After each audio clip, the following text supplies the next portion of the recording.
What's up everybody? Joe Simpson here, coming to you today one more time with a mystery tackle box unboxing. And like I reminded you guys before, I used to be a subscriber to Mystery and Lucky Tackle Box, and I decided to cancel them both, but I had a few months remaining with Mystery Tackle Box, so while I'm getting these boxes, I'll just open them up and show you some of the things that are coming inside the boxes. We've been fishing quite a bit lately, and when we go fishing, we always start with topwater. We like frog fishing, popper fishing, whopper ploppers, you know, you name it, we like to do all of that stuff. It hasn't been as productive in the most recent past because we just, I think, are stuck in this rut of doing what we always want to do. And of course, everybody loves the topwater bite. And to be honest, I'd rather catch 2 fish on topwater than 4 fish any other way, just because it's more fun and exciting. But a couple days we just darn near got skunked out on the topwater bite, and we're starting early in the morning when it should be perfect, and it still wasn't working. So the other day I left a pond that he stayed at, and he started just throwing out a square bill, and he caught, like, I think he said 12 fish. All of them were like 2 pounds plus.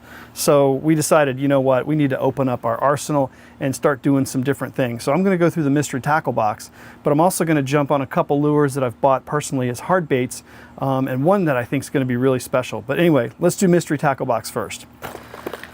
Coming right out is a chatterbait. This is a nice golden red brown. I'll try to get these close. Boop. There you go. It's a Z-Man chatterbait, and it's got like red flake with brown hairs and jig set up there. Black blade, so it's not going to be real shiny, but it's got a nice size hook. I don't know, maybe 4/0, 5/0, 3/8 ounce. It's going to be perfect. Put some swim baits on there, put some crawdaddies on there, do something. Perfect, right down the alley of what I've been talking about. Hard bait. Here you go. This is a Shad Atx. This is a Lucky John. I think Lucky John's been around for forever. I think there's some baits that they've made since like the 60s. Am I wrong about that? Do you guys know who Lucky John is? Anyway, here's what it looks like. It looks like a deep diver. This probably says, oh, depth medium 0 to 2.3. Is that 2.3 meters? Probably meters. Looking at that bill, I would say that's probably meters. I don't know, what do you guys think? I don't know if there's anything special. It's a size 80 millimeter, weight 13 grams, depth, oh, in meters, 0 to 2.3. So that's gonna be like 6 to 7 feet. But that's great, man. That has a nice rainbow color, has some yellow orange in there, which I always like to have, and I love having blues and silvers. It's gonna be a good one. I'm gonna put that in my hard bait box for sure.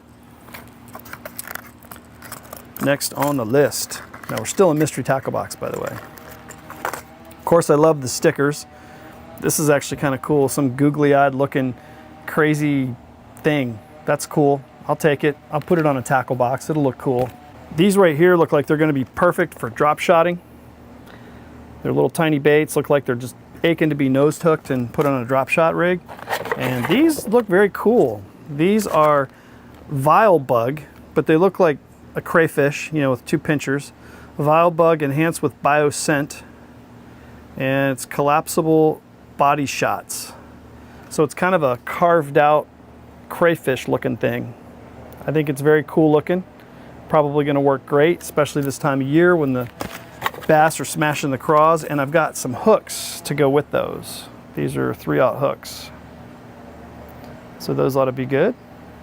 So it's a decent box, I'll have to say. You know, for a mystery tackle box, sometimes I feel like I get gypped. Okay, so now I'm going to take a step into some hard baits that I've been getting into. The first one I want to show you, and you guys probably remember, I did an IMA frog video, 2 or 3 of them, where I'm catching, you know, pretty good fish on this little tiny IMA frog. And I wanted to share with you some maybe it's IMA baits, IMA baits. Somebody correct me on that. If anybody's listening and knows how to say the IMA, I don't know if it's IMA or IMA. But anyway, this is a hard bait. This is a 2 foot to 2.5 foot square bill. It's a shallow square bill. This thing, I want you to look at the detail and how this thing looks, man. It looks really, really good. It's kind of a perch coloring. It's got like an orange on the belly. It's got the like mylar bill, so it's gonna be really durable and hold up, you know, banging off rocks and trees and things like that. It's got the little tiger stripes like the perch. Nice little eye detail, dark top. Really nice bait. Hooks are really sticky. They're hanging on to me all around.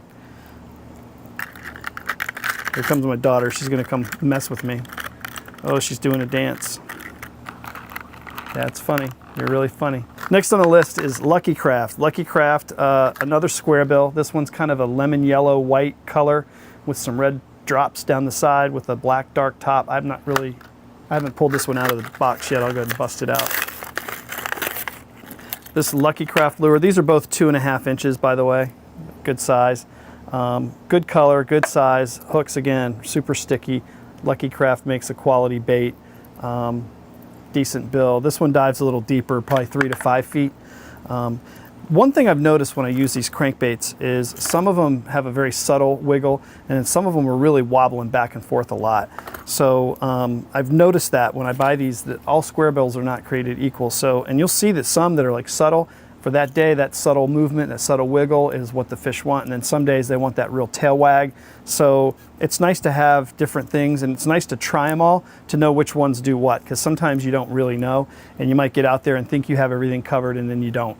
So keep an eye on what your baits are doing, keep track of what does what, and then, you know, use them when you think you need them. And try them all. I mean, when you're fishing square bills, you can change them out, get a snap swivel and just keep changing them out until you get something you like. But I reserved the last for best. I reserved the best for last. This is also an IMA bait. IMA bait, however you want to say it. Okay. Now I'm not showing you the color here so much, but let me explain what this is. This is a lipless bait. A lipless crankbait. Very similar to your rattle traps. It has a flat top. It will go through the water and shimmy back and forth. But this thing does something really cool. This suspends when you stop. When you stop this bait in the water, it just kind of hangs out where it's supposed to be. It's cool because you can work it a couple of different ways. You can reel it in like a lipless crankbait, and then when you stop it, this thing will just pause and hang out in the water column. It's not gonna like rise up or fall to the ground like a lot of these other rattle traps and things do. So it's pretty heavy. I don't know, it feels like about 3/8 to a ½ ounce, so it's gonna cast a mile. If this thing suspends decently at all, it's gonna be, I think, a killer bait. So I've got one in this tiger striped bright neon color, and I've also got one, God, these hooks are so sharp, in like a, I don't know if you guys can get the reflections off of this, but it's kind of a holographic silver, and they call this one silver lining. This color here is silver lining. And the other one is called Fire Tiger. And these are called the Suspending Vibe 70. This size is called the Vibe 70. I don't know if they make a smaller one, but it seems about perfect for anything 1.5 pounds and up would crush this bait without issue. So I'm really excited about those. So I've got 2 IMA suspending baits. I've got a Lucky Craft square bill, which is about my 3rd one, and I really like their products. The quality is good. And I'm missing something here. Where'd it go? Where'd it go? Oh, and I've got the IMA perch colored square bill that runs a little shallow. So this could be good if you're running near grass. You don't want to be in the grass maybe. Maybe the fish aren't going to top water or committing fully, but they want to come up and get a little higher in the water column. You could run this above the grass and maybe stay out of it and just kind of buzz the top. So try anything, try everything, and I hope you guys have a good weekend of fishing. I'll let you know how these work and hopefully can demonstrate what they do and how they act in the water and give you some feedback. So I've got a couple other things to talk about still on upcoming videos, but I appreciate you guys coming to my channel, and I hope you enjoy the stuff that I do, and I'll do more, and I'll see you soon, and have a good weekend. Later.